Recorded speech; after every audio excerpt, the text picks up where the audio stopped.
नमस्कार मैत्रिणींनो, काही दिवसांवर येऊन ठेपली आहे वटपौर्णिमा. हिंदू धर्मामध्ये विवाहित महिलांसाठी हा सण अतिशय पवित्र आणि महत्त्वाचा मानला जातो. या दिवशी महिला आपल्या पतीच्या दीर्घायुष्यासाठी, कुटुंबाच्या सुखसमृद्धीसाठी आणि अखंड सौभाग्यासाठी वडाच्या झाडाची पूजा करतात. मैत्रिणींनो, आजकालच्या आधुनिक युगामध्ये फॅशनचे खूप महत्त्व वाढले आहे. प्रत्येक जण आपल्या आवडीनुसार कपडे, दागिने आणि साजशृंगार करत असतो.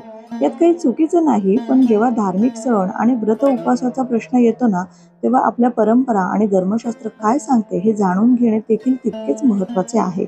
म्हणून आजच्या या व्हिडिओमध्ये आपण जाणून घेणार आहोत की वटपौर्णिमेच्या दिवशी कोणत्या रंगाची साडी नेसावी, कोणत्या रंगाची साडी नेसणं टाळावं, बांगड्या कशा असाव्यात, कुंकू कसे लावावे, गजरा लावावा का आणि सौभाग्यवती महिलांनी या दिवशी साजशृंगार कसा करावा.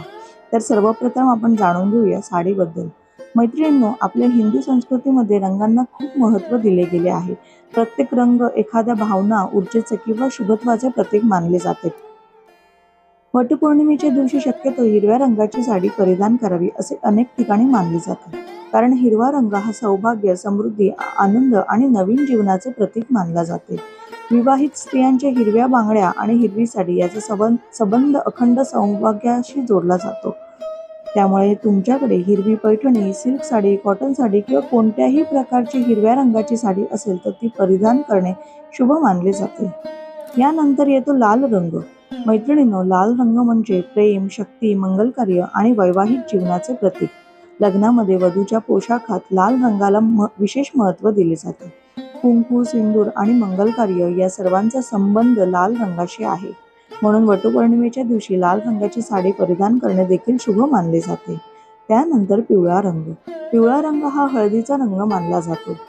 हा रंग शुभत्व, पवित्रता आणि सकारात्मक ऊर्जेचं प्रतीक आहे. अनेक महिला वटपौर्णिमेच्या दिवशी पिवळ्या रंगाची साडी नेसणे पसंत करतात.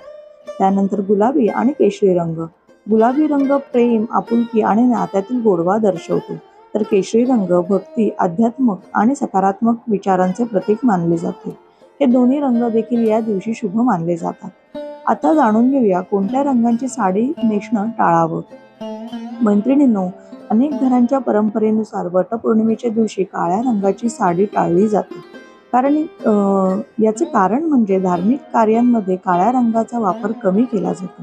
तसेच काही कुटुंबामध्ये पूर्ण पांढऱ्या रंगाची साडी देखील पूजेसाठी वापरली जात नाही. तथापि प्रत्येक घराची परंपरा वेगळी असते. यामुळे आपल्या घरातील ज्येष्ठ व्यक्तींचा सल्ला घेणे नेहमी योग्य ठरते. आता आपण बोलूया बांगड्यांबद्दल.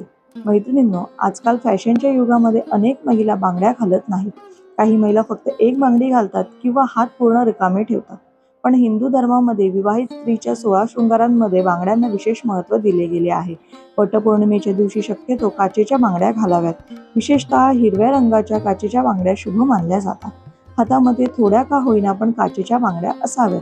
आता कोणत्या बांगड्या घालू नयेत? तुटलेल्या, क्रॅक पडलेल्या किंवा फुटलेल्या बांगड्या अजिबात घालू नयेत. अशा बांगड्या अशुभ मानल्या जातात. शक्यतो पूजेच्या वेळी तुटक्या बांगड्या हातात ठेवू नका.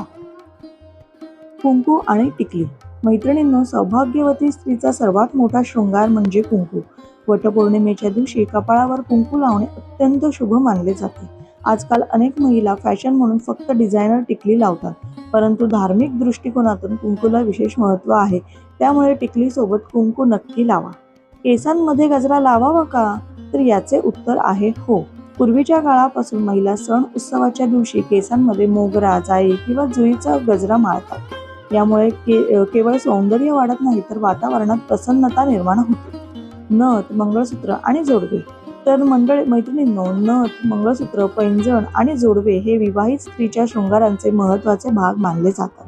मंगळसूत्र हे वैवाहिक बंधाचे प्रतीक मानले जाते. जोडवे आणि पैंजण हे सौभाग्याचे चिन्ह मानले जातात. म्हणून शक्य असल्यास या दिवशी हे अलंकार नक्की परिधान करा. हल्लीच्या फॅशनबद्दल एक महत्त्वाची गोष्ट सांगते. मैत्रिणींनो, आजकालचा काळ बदलला आहे.